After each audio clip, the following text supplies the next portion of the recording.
I'm just gonna say, overall, this show is my mood in I general most of the time. This is Christopher.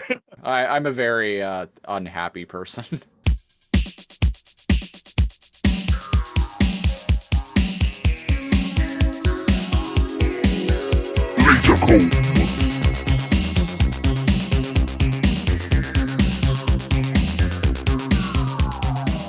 Welcome back, listeners, to another episode of the Lasercomb Podcast, the podcast where two 90s kids comb through classic.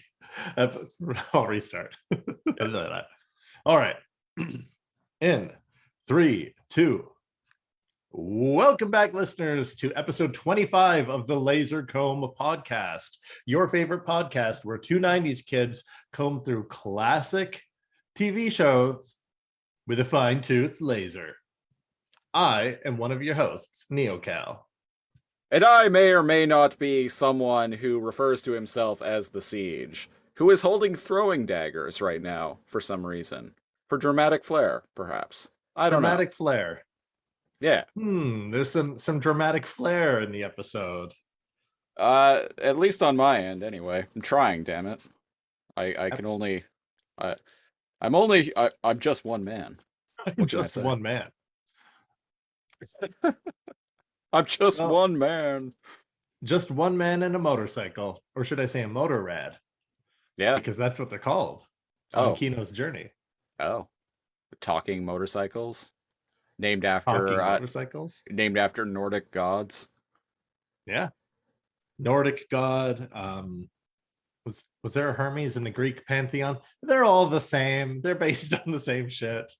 Oh, right. Yeah, Hermes is from the Greek pantheon. I was thinking of Hermod, who is from Basically the same person, right? they probably are, honestly. Like Yeah. going back, like they probably were originally like inspired by the same character.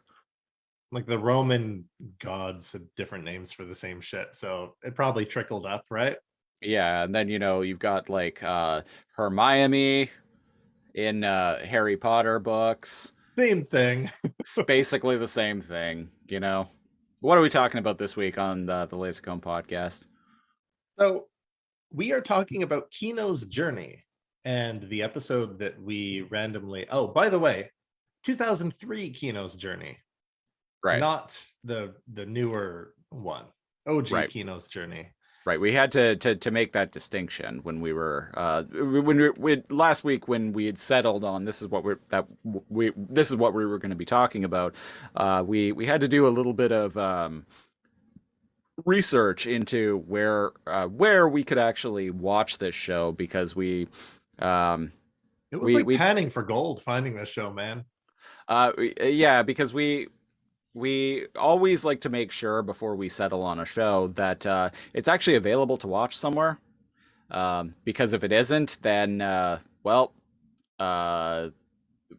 we don't like to end up with egg on our faces in the middle of recording. No, that was our Food Wars review. We I was gonna say we do that enough anyway, so we like to make sure that a show is available. So before we settle on announce that that's what we're going to be talking about in the following week. So this show is actually quite difficult to find online. It's not available for purchase digitally, at least not on any Canadian digital storefronts. And I found this out by not only looking on Tubi, but also looking on the Just Watch app, which is a fantastic resource. I highly recommend it.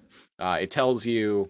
And this episode is not sponsored by Just Watch at all. I've been using it for a few years now. I just genuinely like it. You type in the name of a movie or a TV show or whatever, and it'll tell you if it's available to stream anywhere and if it's available to purchase digitally anywhere.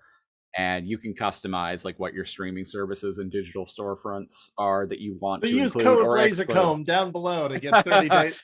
uh, anyway, so according to Just Watch, this was only available on a website called High Dive Which because immediately seems sketch. it does immediately seem sketch. The website's actually legit. It's very poorly designed, and after I set up my account, they were like invalid password, even though it was I knew the password was correct that I was inputting, and I was still able to access it in a web browser. But when I was trying to log into it on the iOS app, and then indeed on the Amazon Fire TV app, it was telling me the password was wrong. And I'm like, I'm using the exact same password to log into, to try and log into it, that I used in the web browser on my phone, which worked just fine. So figure that out. So I had to do like a reset password thing, and then finally I was able to log into it on my Amazon Fire TV. And but as we were searching for, and I when I say we, I mean Cal, because he's the one who actually looked into this originally. The uh, there the this version, the original version of Kino's Journey, the 2003 series, is not available on anything other than High Dive. And all we but the 2017 like remake, I guess, is widely available. You can get it everywhere. Everywhere. Holy fuck. Everywhere. Yeah. Yeah. Yeah, Uh, everywhere. but And being the Victoria, BC hipsters that we are, we wanted to go for the obscure original series, and not the widely available and commercially successful remake series. that's right. uh, And you know what? And if you sail the seven seas at all of the seven seas, me hearties, doesn't have any of this, unless you got some inside scoops that I don't know about. But we found it. So yeah, we found it. I decided to brave signing up for a free 14-day trial of High Dive, this website High Dive, and it did work. And Cal was still highly suspect of the website, so I was like, you know what? Just here's my login info. Just use my free trial. There's no sense both of us signing up for this. and I This which I thank you. there's no sense both of us signing up for this site that undoubtedly neither of us will ever visit ever again. Yeah. And well, maybe to watch the rest of this, because Uh, uh, Good point. Yeah.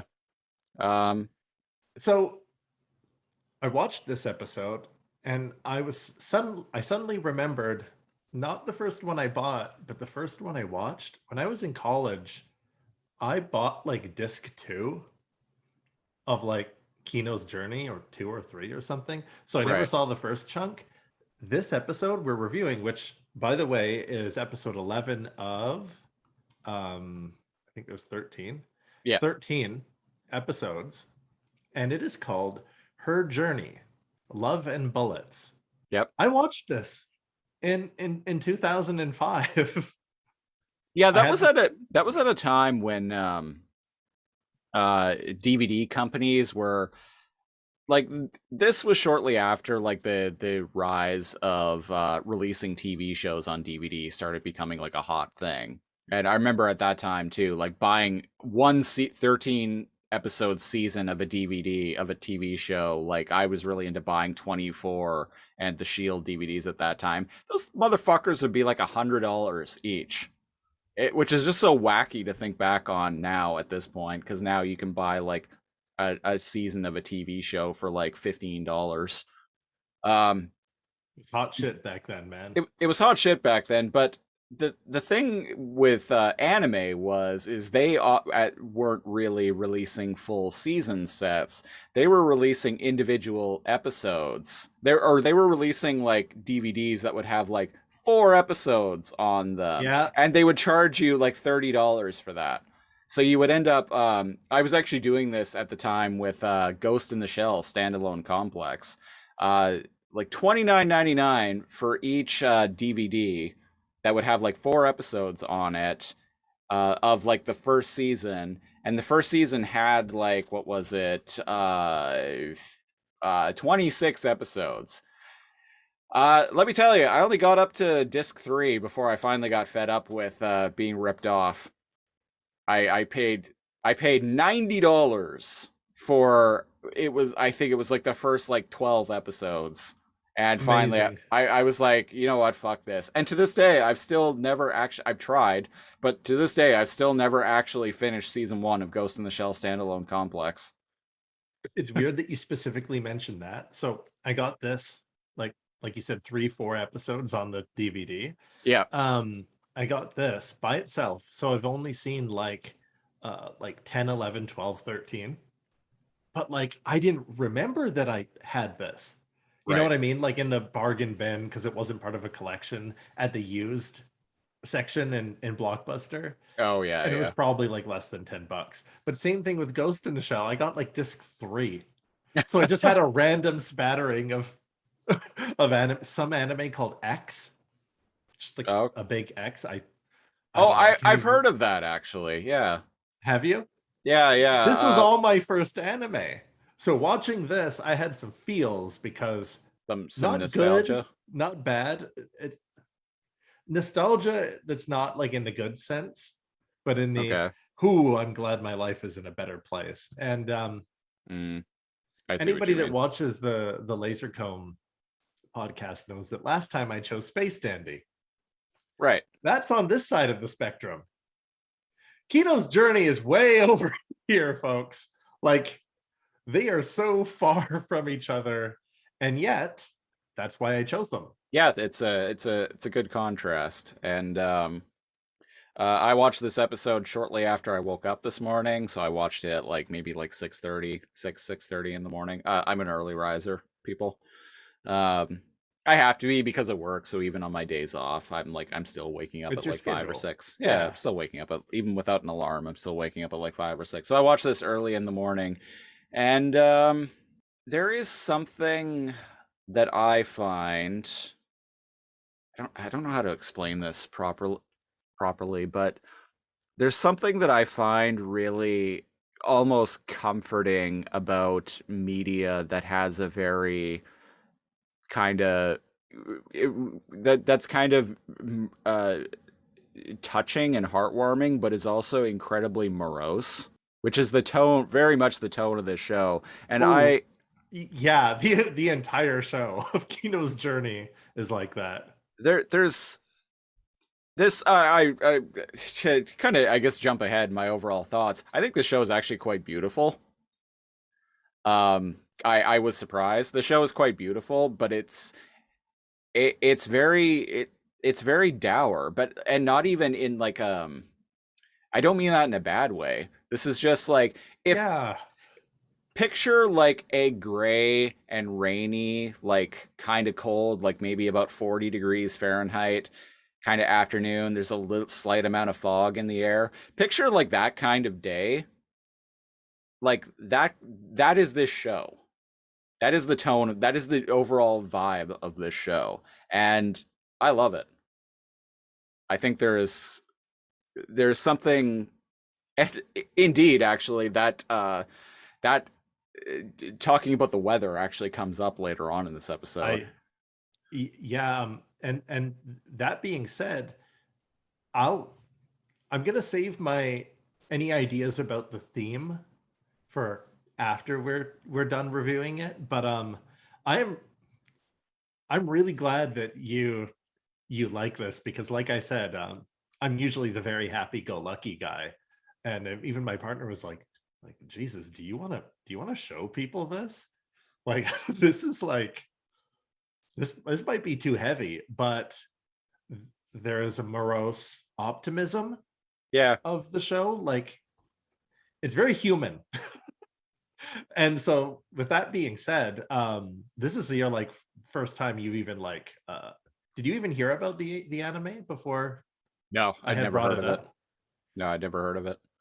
I've heard people say that it's like slow, it's depressing. I don't know, it's not for everybody, but Yeah, neither is it Space Dandy, right? So right. Yeah, and like the show is gloomy, but like I don't find it depressing. Like I said, I there's something that I personally find like weirdly like kind of comforting and uh just joyful about just kind of a like just overall like just gloom. I don't know. It's the show has like it has a lot going on with it. Like there's a lot of philosophical elements to it. There's the main character is incredibly pragmatic, which I really liked.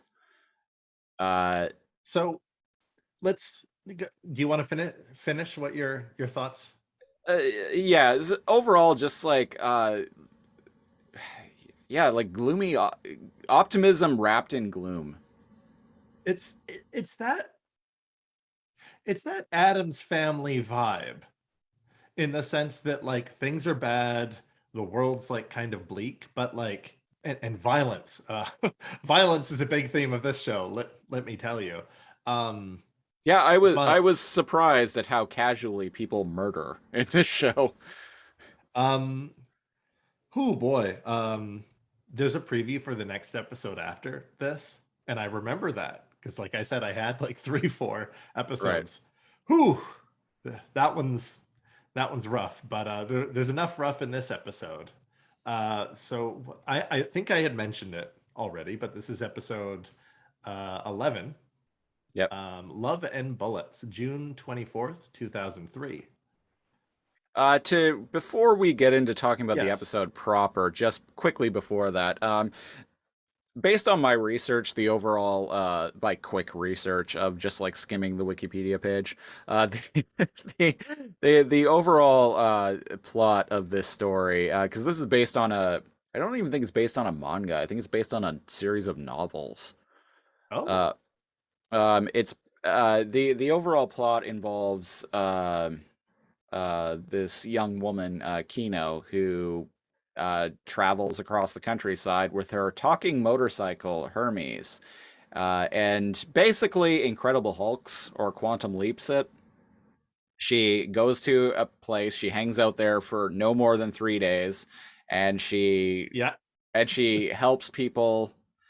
Uh, I not even necessarily helps people, but she gets involved somehow in the local happenings and Even then though moves she's very on. neutral, she makes a point of going, "Hey, I'm not here to," and to add on your description of the world, a country is like a little city state. Yeah, A country is like a big town and the residents around it. And then she travels for a few days to another country. So when they right. refer to, oh, yeah, like Hermes is like, oh, like a lot of countries are full of violence. They're Hmm. referring to different cities which have independent rules. And that's Right. the storytelling mechanism of Kino's journey. Every place she goes has different rules around capital punishment, around murder, around owning or using guns, and they explore cons these violent human concepts of rules and death in different ways. Hmm. Yeah. At I first I was like, is Hermes just talking to Kino in her head? But other people talk to to Hermes, but we never meet another sentient vehicle. So I'm not really. I kind of got the vibe based on the character's attire and the weaponry that they use and the even the type of motorcycle that Hermes is. I feel like this is kind of set in the 1950s. One thing, and this is why I kind of like dressed up like this, it's nebulous about like what time it's supposed to be, because you haven't watched any other episodes of it yet. No. Some places are a little more like Victorian era, Mm, and some places are a little bit more modern or industrial okay. like era. And it's kind of interesting. Some places are a little bit future tech, so it's this fantasy world where it's kind of like timeless, Okay. but it does have that almost like, like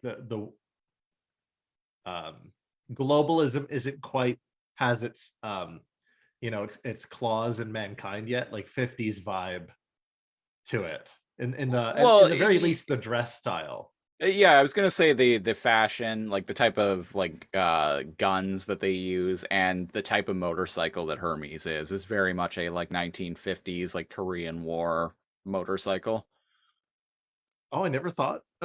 Yeah, yeah, I see that.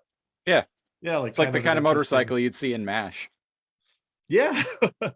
Yeah, she's got her motorcycle. It still needs fuel and everything. It doesn't move on its own, by the way, listeners. Yeah. It just talks. Um, I kind of find Hermes hilarious because they don't have a filter.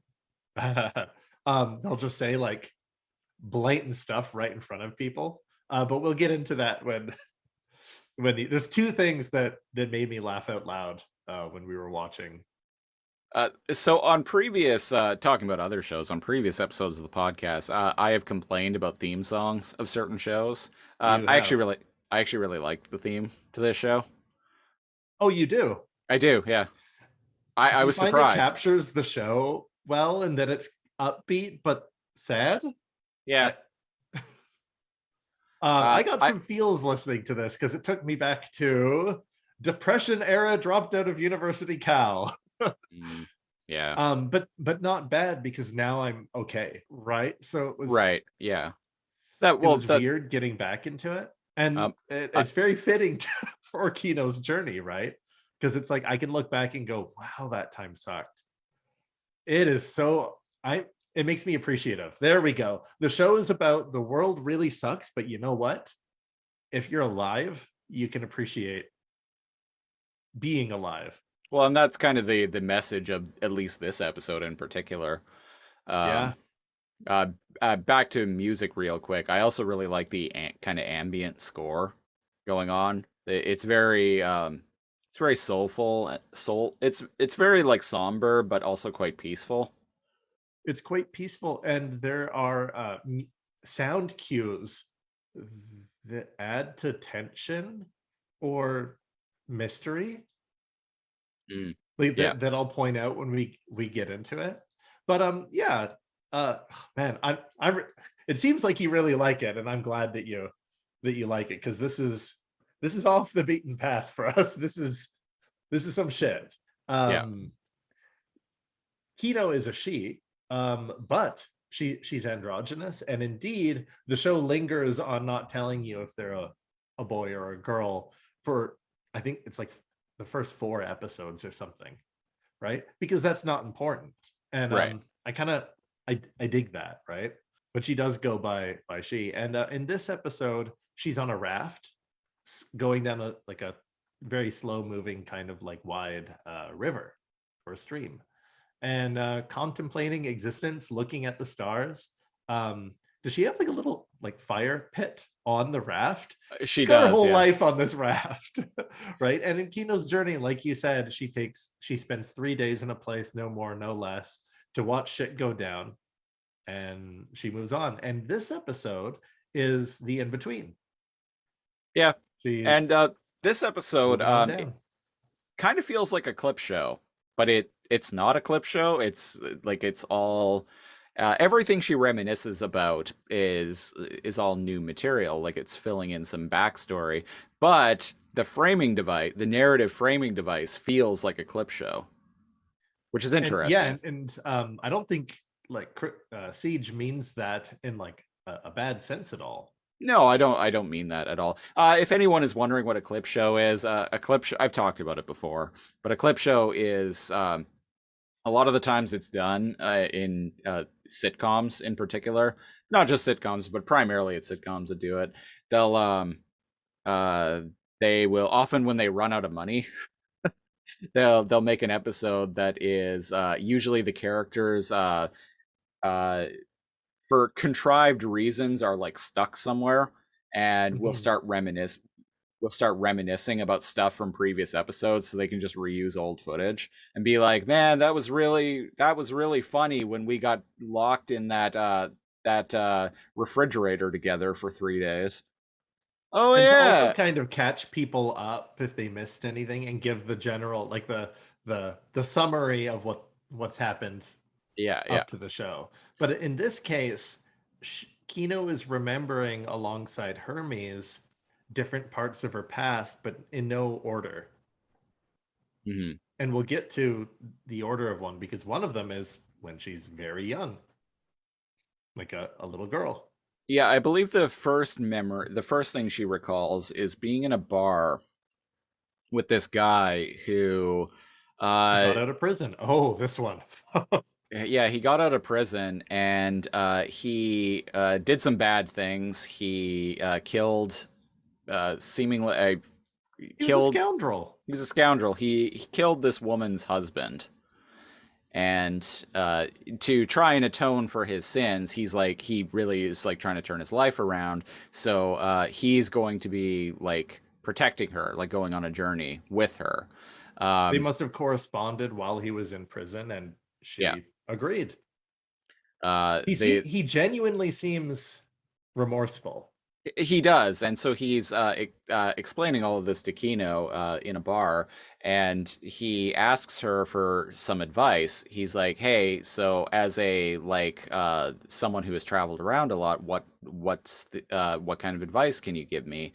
And I'm going to paraphrase, but she says basically, um, the most important advice is just one thing: don't get killed. Yeah. And he leaves because the woman that he is going to be traveling around with, the widow of the man that he murdered, who looks a lot like she reminds me of in Metal Gear Solid 3, Eva, when she was masquerading as Colonel Volgin's like girlfriend. She had Oh that yeah. like, yeah, the blonde hair and the glasses, and yeah. Um, She so that looks like an archaeologist. yeah, kind of. That's what this character reminded me of. Um, so he leaves the bar with her, And the and then bartender has some words before it cuts to the next scene. And the yeah, bartender's like, I cannot believe how different that guy is. yeah, Like he like fucked bitches. He really wants to atone. And Kino's just like, cool. yeah, And immediately cuts to a forest scene, a happy, sunny day. There's trees and there's a gunshot. yep. And Eva, Blondie, that this scoundrel was to be traveling around with, she shoots him repeatedly. Yeah, the first shot is like in the chest, and he's kind of in amazement, Yeah, shock, and he falls to the ground. And she kind of like, you used to have a dragon in very hurt voice. You used to have a dragon in your heart? Really? You're not going to use me to like absolve your sins, you piece of shit. And she empties yeah. the clip into him. And yeah, she straight up kills the guy. And yeah, and like you said, I think she mentions like, oh, the like, yeah, he took everything from her, and the worst part about it was that he was now trying to use her to like make him to atone for his sins. That's some heavy stuff.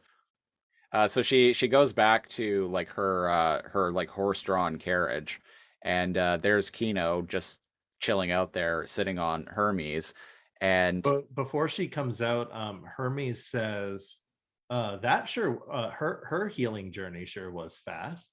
She didn't even have to travel very far. And I'm oh like, yeah, yeah, Jesus Christ, motorcycle. like you said, it's got no filter, right? Um, so yeah, so the woman says to Kino, she's like, "Oh, why didn't you stop me?" And Kino's like, "Would you prefer that I did? I find it best not to get involved in these things." I don't want to play God. Yeah. And so It's a very casual conversation. Yeah. the woman's about to leave, and she asks Kino, much like the guy that she just killed, she's like, "So Kino, since you're like a very experienced traveler, what's the best advice? What advice do you have for me?" And Kino says, "Well, the most important advice I can give you is just one thing: don't kill anyone." Already, like I was already like enamored with this show, like at this point. Really. Yeah, This is some This it's an exploration of violence and humanity, and how built into society violence is, Yeah. and cruelty. But we touch on what Kino thinks about that, because in the conversation in between these flashbacks, Hermes like brings up certain observations. And at the very end, I won't get into it, but at the very end, it's like, oh, like, Kino, what do you find beautiful? And Kino's answers are interesting. Mm-hmm. Yeah, totally. And so that's Um, the first little so the story. vignette, yeah. So the next vignette is Kino encounters this woman who she's like a missionary. It's the vibe She's I a got. missionary trying to preach, as far as I can tell, instead of a religion, nonviolence, Yeah, she's almost like a Buddhist yeah, deal. she's like if uh like philosopher she's like a philosophy missionary, which is interesting. Yeah, And so she had traveling around and spreading peace, or trying to. yeah. And so she has this guy like as her like bodyguard and he apparently Sunglasses, suit, yeah. was also a dirty rotten scoundrel. Well, it's interesting. In the middle of this conversation, because we just cut to them talking at a mountain pass, so presumably they were just crossing paths, Right. and we are getting a little glimpse of this, and she's I like, I'm not gonna lie, at first I thought it was the same dude. But "Oh, yeah, different." yeah, they're different. At first I thought it was the same dude and just like, oh, this is just another person that he was trying to protect before. It'd be Uh, it'd be funny if he was an immortal, no, I right? And thought he was maybe trying to make I up. I thought maybe There it we was go. just Metal Gear Solid, Highlander. We got them both in, baby. I thought maybe it was just set like at an earlier time or something like that. Somebody else Right. he was helping. Um, and what goes on in this scene? So what happens is Kino's like, this seems really bad. Like, you don't have any defense, like you don't have any persuaders. Oh, by the way, motorcycles are called motorrads, and guns are called persuaders Oh, okay, in this. And it's like, like you're well dressed, like you seem easy pickings on the road. And the road in between countries is just full of bandits and murderers, and like this seems like a bad idea. And she's I like, got the impression there were also like monsters around too. I wonder if that's just a nice way of saying bad people, or Right. a bad way of saying bad people. Because as far as I know, there's no monsters, but I'll have to again, I've only seen 4 episodes of it, like 20 years ago. Well, Um, we got a high dive trial for 14 days, so and that's I'm plenty. gonna That's plenty of time for both of us to watch through this entire series. There we go. So the gist of it is Kino is pretty sus that this lady has gone this far over the Yeah. last couple of years without ever being robbed or killed or whatever. Right. And she walks off to go and do whatever. And Kino has a word with her, unbeknownst to her, lethal assassin bodyguard. Yeah. Yeah. So Because they what are the words they exchange there? Kino immediately is like has his number, and she's like, you must love her a lot if you're gonna murder everybody bad, every bad person you guys come across, huh? And he's like, I will do anything to protect her. And he reaches in his jacket to cock a gun, and Kino just smiles, doesn't say anything, doesn't make any movements, and is like, so it would seem, or what? now correct me if I'm wrong, but I wasn't doesn't Kino like question like the ethics of what he's doing and like what the woman that he's protecting would think of what he does? And To he Hermes later when she stumbles upon a violent scene. right, So they stumble upon a whole bunch of like cowboy or like 30s era like gangsters right. that are all dead, reaching for their guns. And Hermes is like, oh shit. like none of them even pulled their firearms out. And Kino's like, that man would have to be an exceptional, like lethal and precise like killer in order to do this without like peaceful like Buddhist lady even knowing. And so the conversation between Hermes and Kino, as they reminisce back on the raft, is like, I wonder how many people are going to die in order for her to spread her word of nonviolence. Which is that's some heady stuff right there. What do you who what do you fucking do with that, right? And Yeah, Kino it's responds like, I guess she will be planting the seeds of nonviolence for a long, long time. Like even Hermes is like, how many lives do you think it'll take before she reaches she like before peace happens right. or to spread her word? Um, And Kino doesn't answer. Smiles, and that's that. Because the show isn't trying to tell you what to think about these situations. It's just showing you that they exist. yeah, it's not trying to give any answers. It's just raising questions. And people could say, well, that's like a rather nihilist like outtake. And I don't No, I like I don't said, agree. I don't think this is a nihilist like violent show. no, like I was saying earlier, like I find this show actually quite pragmatic more than anything. Yeah, and in the face of everything, like you had said, like hopeful. Yeah, Yeah, and like the overall episode, the overall message of the episode kind of felt like essentially like the world is fucked, bad things happen, but you're alive, so that's okay. It's all okay. and you know what?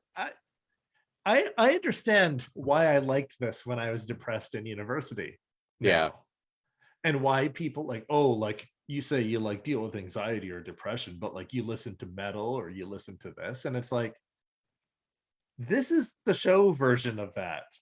I have always said, because I am someone who I don't listen to a ton of music at this point in my life, but I spent most of my life listening to metal. For the audio listeners, I'm wearing a Fear Factory t-shirt and a Amon Amarth hoodie at the moment. There you go. So uh, but for me, I'm not one of those people who like, oh, I'm sad, I need to watch something like or listen to something like really happy and upbeat. No, I always like to consume media that kind of stimulates how I'm already feeling. And I don't Yeah, and like I don't even mean that in like I'm sad, so I want to watch something that's going to make me even more miserable. It's like, no, I'm sad, so I want to watch something that's kind of somber because we're on the same wavelength right now, and there's something comforting about that. exactly. And instead of trying to change, it's kind of like when you open up to some people and you're like, hey, blah, blah, blah, I'm going through this mood. And they're like, oh, like, let's go out or let's party or, oh, let's watch a comedy or like, blah, blah, blah. And it's like, well, no, like, No, yeah, that's yeah, not like, like that's not the point. And yeah. this shows a certain mood, and the mood is like, yeah, I think you had summed it up pretty much. Like, wow, like really bad people and bad things can exist, but being alive is kind of just good in of itself.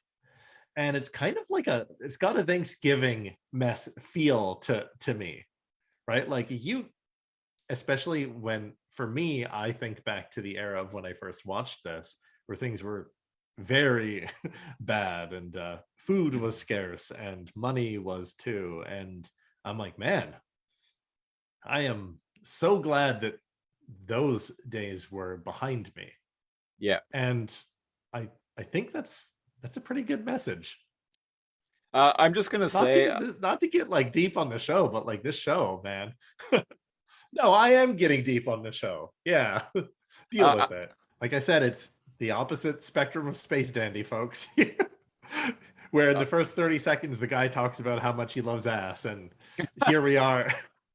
On the next Lasercomb podcast too, we're going a complete yet another direction with anime. So Oh, stay tuned. that's right. Yeah. Stay tuned for that. So The next part is a flashback. Yeah, sorry. The third and final vignette is actually the longest of. Oh, there's a tiny one that shows 10-year-old Kino. Oh, right. Yeah, I It's forgot very about that. brief, but basically she's with Hermes. I guess Hermes is like her grandfather's or her dad's motor rad. Right. Passed on, and I guess he could talk back then too. And she's out of gas, and he falls over. He's like, "Oh, so weak, need fuel," and he collapses. And she's like, "Hermes, say something." He's like, "I'm all right. I just need gas." Yeah. And a wolf kind of like comes out of the woods, and she's like, "Ah," like very helpless damsel. And oh no. And somebody guns the shit out of this wolf, kills it dead, and she's like, "Oh no, a monster." And an old lady like comes out of the bushes, and she's like, "I'm no monster." And this little scene is basically like, and then she's like, "And that's how I met my who I would call master." So she knows gun fu. She hasn't used her gun yet on the show. Does she at all? Holy shit. No, Kino doesn't shoot at all in this episode, folks. No, she doesn't. And that's the point. It's like a martial art in that she does not want to use it, but she will presumably absolutely fuck you up if she has to and chooses to. And that is why I like her. She chooses not to draw her weapon in many situations where other people might. Yeah. So like getting past that, we learn that, oh, she meets an old lady in the woods. She teaches her how to shoot, right? And then we kind of jump to the last so the final vignette, the fourth and final vignette. I thought it was the third because I forgot about the I other did one too. Yeah. So the fourth and final vignette is actually the longest of them. Kino ends up happening across, like, what was it, a shack? There's like a suspension bridge with a hermit that lives on this secluded little like mountain area. And she says that the locals say that he's the great wise man. Right. Apparently he gives away, like, things are even like donated or brought to him, but he gives away everything freely. He has no earthly desires, and it, again, very Buddhist centric character. And maybe she can go and find out if he has some fuel because she's running low. Right. When she gets to the shack that he lives in, she's greeted by a young woman who is his caretaker of sorts, and she tells Kino that his health is failing and that he doesn't have much time left, and but fuck it, maybe it'll perk him up to talk to a traveler. Yeah. So he's like living like in a cave or something underneath the shack. Underneath, yeah. I was like, whoa, what's going on here? It looks like a cult could have used this cave. One or thing perhaps I find Bruce Wayne. Oh, or that, yeah. One thing, and you haven't seen other episodes, but I fucking love this. Did you notice that all the way down the stairs, she brings Hermes with her? I did, yeah. I thought that was really funny when it cuts to like in the cave underneath this house, and there's just Hermes. She's just holding her. Is right beside her. When they're walking, Hermes is like, "Is now a good time to ask for fuel?" And I'm like, oh, it's a good contrast because he's not wacky and zany, but he has no, I'd said filter, no social cue. He's always like, oh wow, like humans sure are sensitive. Humans sure are violent, and makes these very plain, almost rude observations about humans. Right. Hermes could only get along with Kino. Kino is like max chill. There's nothing you could say that would piss Kino off. Right. And so they make a good an interesting duo. But yeah, Hermes is just down here and they meet this old man. This mummy wakes up to talk to her. Yeah, this very old man, and the his caretaker proceeds to explain why he's called the wise man, and she gives an explanation. I can't remember what it is, but he pipes The up quick and explanation is a king was going by and he was a beggar on the side of the road. And the king stopped, like, like an emperor or something. And he looked down and he's like, "You there, wretch, name anything in the," I guess he was bored. "Name anything in the world and you can have it." And right, she's like, "Oh," and then the wise man said, "I desire for you to move because you're blocking the sun, and there is no greater gift than the sun." And the emperor is so taken aback, he got off of his like carriage and bowed down, and he's like, "Oh, you must be a great wise one," right, and and deemed him like a wise man. the old man pipes up and is basically like, no, no, no, that's bullshit. Here's what actually happened, and he proceeds to give Yeah, a he's like, "Shut the hell up, you stupid bitch." And she's like, "I'm gonna go up and clean a little. Bye." I'm And gonna leaves them cut. alone. Yeah. I'm gonna kind of skim through it because Yep. it's a very long-winded Ooh, segment. Um, but some basically, social reprogramming. Go for it. so he is from a another country, and when he was young, he was a complete scoundrel, and he murdered a man. And what they were doing there to try and get rid of crime was to do, as you said, social reprogramming to. Uh, to kind of remove people's like Desire. self-conscious, I think Self-conscious, right, is what they say. is what they say, which I that confused me a little bit, but I'm not going to hang on that too long. I, um yeah, it was. Maybe So not the right basically the choice of gist of words, it is, but the example that he gives is, somebody might insult you, you might do violence against them and kill them, and feel as if you have grown more powerful because you've taken someone else's life. yeah, And they wanted to as you cut their head off, and Princess of the lightning Universe by Queen starts playing, and you get struck by lightning. when you power up. Yeah. And basically the government was desperate to stop like increasing violence, and they tried to socially like reprogram him, and they did, but they found by taking away his violent desires, I'm going to call it desire, Yeah. because self-consciousness is weird. I think it's the wrong. I think something might have gotten lost in translation there. Yeah, and Oh, also, basically real quick, the English voice acting in this show is incredible. I don't really like the voice of Hermes that much, but otherwise, the he dub kind of is. has um like a modulated like little boy's voice. Like he It re- kind of talks like this. it reminds me of the Pokemon tank robots in Ghost in the Shell standalone complex. The Tama, the top, the I've Tami, got the pay. Tachigami, Uh, whatever. uh, uh, uh, Tachikoma. Tachiko. See, I was like so fun. Yeah, I hate the Tachikoma bots. yeah. So do Sorry, I. guys. They're annoying. I don't fucking like them. But They are from the this is like original. a. They are from the original manga, but I know. in the movie Ghost in the Shell, they completely omitted them. This is he's like a way more chill Tachikoma bot. Let's put it that way. Uh, But I know what you mean. And I really Spoilers like for next episode. There's a reason why I've mentioned Ghost in the Shell several times. um I really like Kino's English voice actor.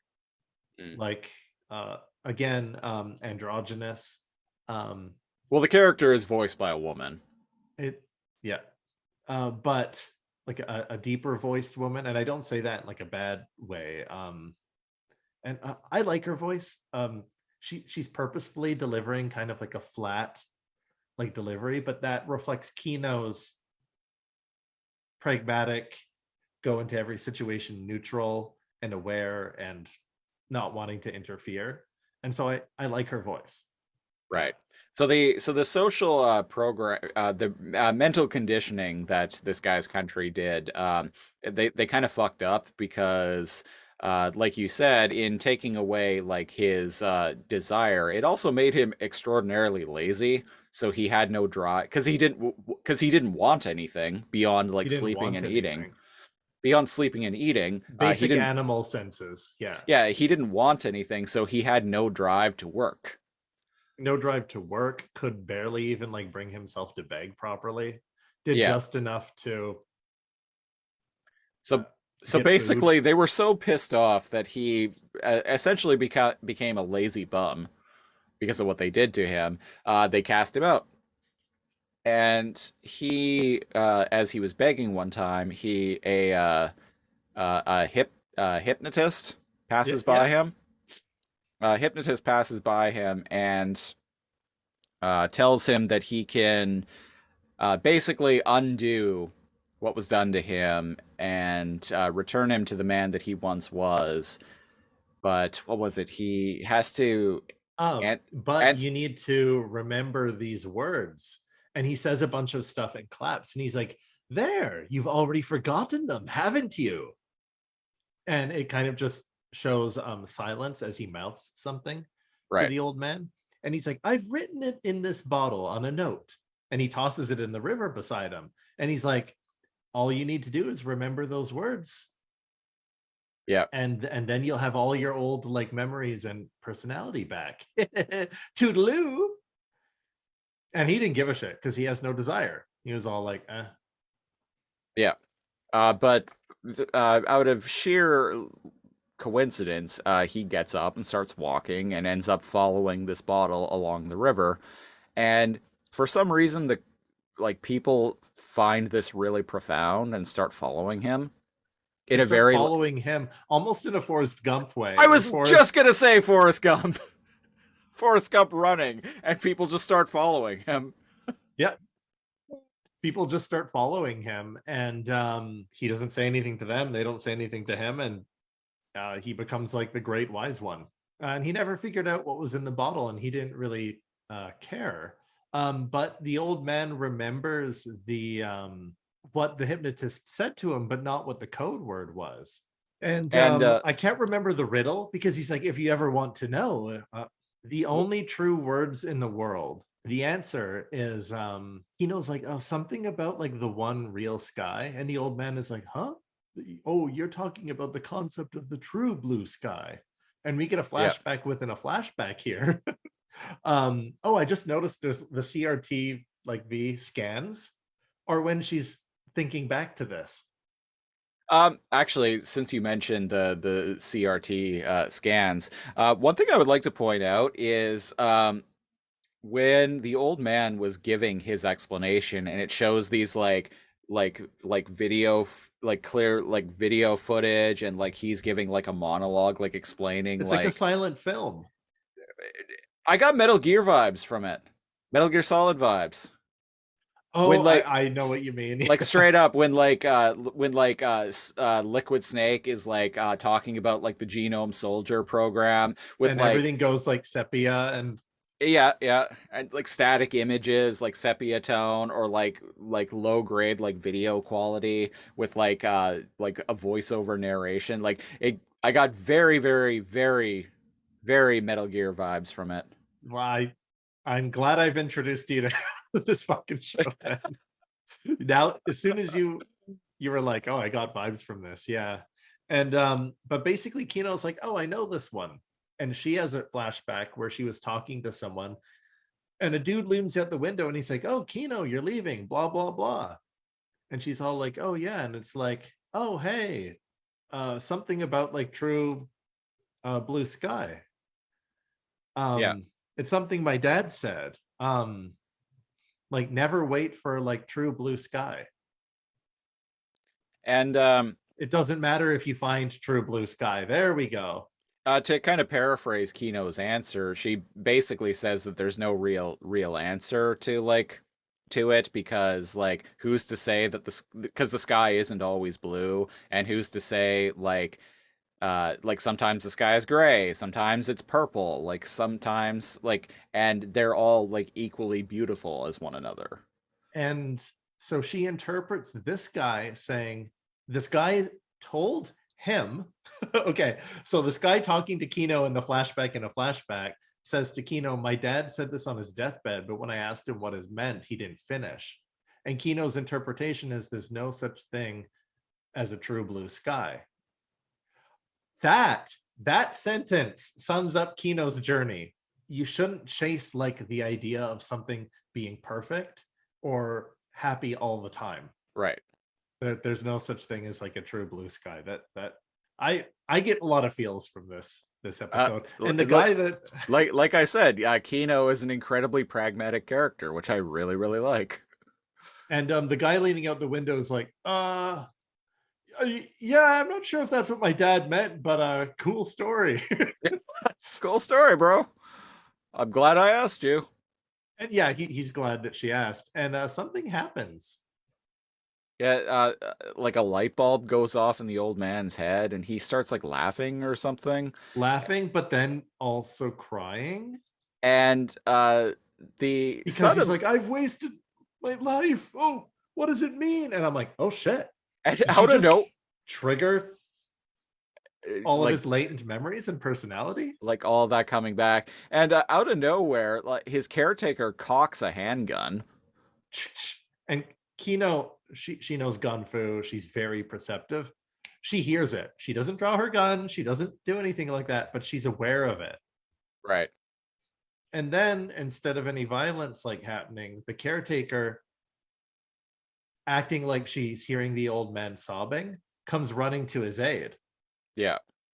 And he's like, oh, did I waste my life? I don't want to die like this. I have so many regrets. Oh, geez, oh, I've done so many bad things. And so it's like, oh, fuck. Kino, Kino, what have you done?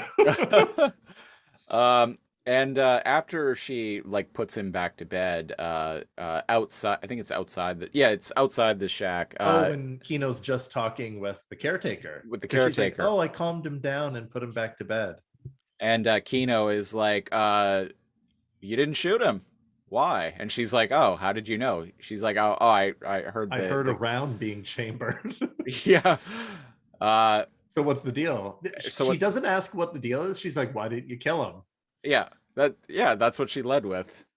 Just why didn't you kill him? Not like, why, like, what was your goal there, or why would you be killing him? Just why didn't you kill him? The lady opens up though. Yeah, she opens up and she says, well, he's old and he's gonna die soon anyway. But so basically, when the mental reconditioning that they did in the country that he's from, which she is also from, when it failed and he was cast out, she was charged with basically keeping an eye on him. And if she went through the same mental conditioning, but she's the successful version of that. Yeah.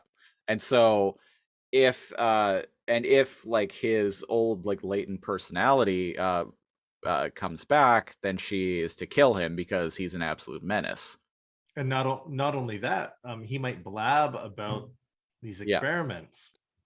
Yeah. And she's like, but he's gonna die soon anyway, so what's the point? And Kino asks her like basically like, oh well, so he's gonna die soon, so what will you do then? And she's like, I don't know, maybe I'll become a traveler like you. So it's interesting, even though she has like no desire or whatever, it seems like she's the success because she just follows orders. Yeah. That's what the country wanted for their people, right? But there's some humanity left in her. Because she didn't just execute this old man like days away from dying, right? And she's gonna go find her own path instead of just going back to her country and being like number 1172 reporting for business. She's just gonna fuck off. This is Agent 47 calling. Yeah. So that makes me wonder though, like, is she even a success though? No. If she still has some humanity in her. I would say no. Yeah. because she's not reporting back. She's gonna find her own reason for being alive. Yeah. There's just so many layers to There this there last is. story there. There is a lot there in this episode in general. There is a lot going on here. We could be talking about this shit for hours. Yeah.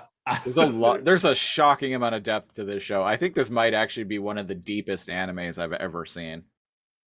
And not in a, hey, check us out, we're deep, we're Not in philosophical, cool. not No, it doesn't suck its own dick. not in the serial experiments lane kind of way. I just had somebody tell me I have to watch that. Oh God.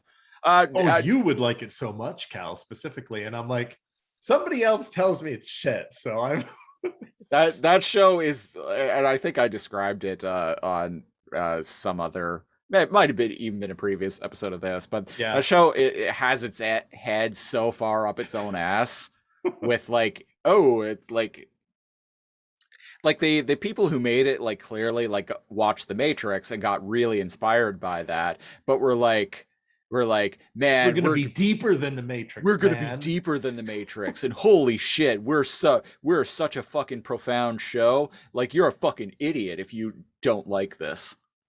Yeah, perhaps not for me. And that was kind of anyone I've ever met who likes Serial Experiment Lane. That's kind of if I'm like, yeah, the show has its head up its own ass, and like it's not nearly as deep or thoughtful as it thinks it is. The attitude is basically, well, you're just too stupid to understand it. It's like, no, I understand it just fine. It's just not as smart as you think of a show as you or it. So it reflects its fans, is what you yes, noticed. Yes, absolutely.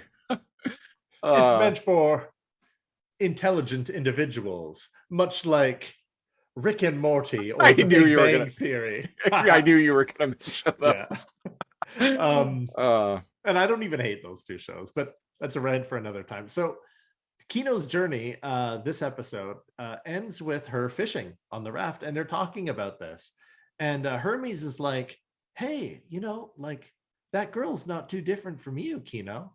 And Kino's like, oh, what do you mean? Oh, you're both going on a journey and you don't really have a purpose. And Kino's like, Hermes, you stupid little bitch. We're nothing alike. No, she doesn't insult them. And he's like, oh, well, what do you mean? She's like, well, because I'm choosing to go on this journey to do what I'm doing. And she didn't. She just didn't have a purpose. And Kino does. That's how we finish. Yeah. So all right. So that was Kino's journey. So with a sunrise and a rainbow. So here on the Lasercomb podcast, I started to introduce our version of a rating system on this show last week. Cal, so you've now watched a random episode of Kino's journey. Are you gonna watch another? Yes, all of them. Yeah, very much. I might actually, as soon as I'm done editing and publishing this or some of the other content we recorded today, I might actually start watching more of this today. The show, and we've said that great about past like anime. Oh yeah, we're gonna like watch it. Like, we usually don't. I think the only one I've actually done that for so far is Fighting Foodons. You watched a bunch of Fighting Foodons. I did, yeah. But this, I'm fucking watching this. This is some shit. I am definitely like in the mood for exactly this right now. So, and listeners, check this out again. If we can trust High Dive, so can you. But like, wow, or if you've heard about this or have watched it, yeah, let us know. Let us know your thoughts. Yes, leave a comment in the comment section of the YouTube of the video version. So that was episode 25, the Lasercomb podcast. Best way to support the show, go to patreon.com/lasercomb, LAZORCOMB.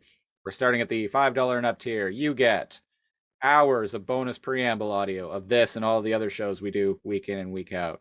You get A monthly-ish commentary track. We just did one recently for Pirates of the Caribbean, The Curse of the Black Pearl. You also get a new show that we just started called What Are You Watching? It's kind of a loosey-goosey, like, just discussion. It's kind of a spin-off of the preamble stuff where we are talking about movies and TV specifically. And we just did a like half-hour-long chat about the new Batman movie, completely spoiler-free. You get all that at the $5 tier. The $10 tier, if you want to pick a show for us to review an episode of on this very podcast, you can do that. $10. And you also get a weekly-ish news and current events program, Lasercomb Tonight. So go check all that out. Patreon.com/Lasercomb. Follow us on social media on Facebook, facebook.com/Lasercomb. Once again, LAZORCOMB. Or you can follow me on Twitter. I am at Lasercomb, spelled the same way. And Cal, you are at? I am at NeoCal, NEO_KAL.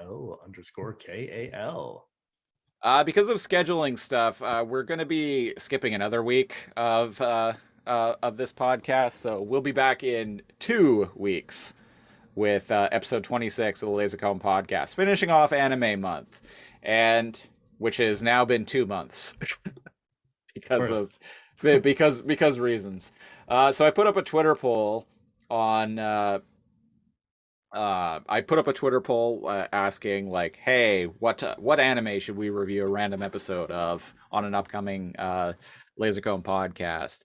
And of the choices, it was a kind of a close race for a little while, but what ended up winning was something I've mentioned several times in this episode now, Ghost in the Shell Standalone Complex, which I am actually pretty excited about.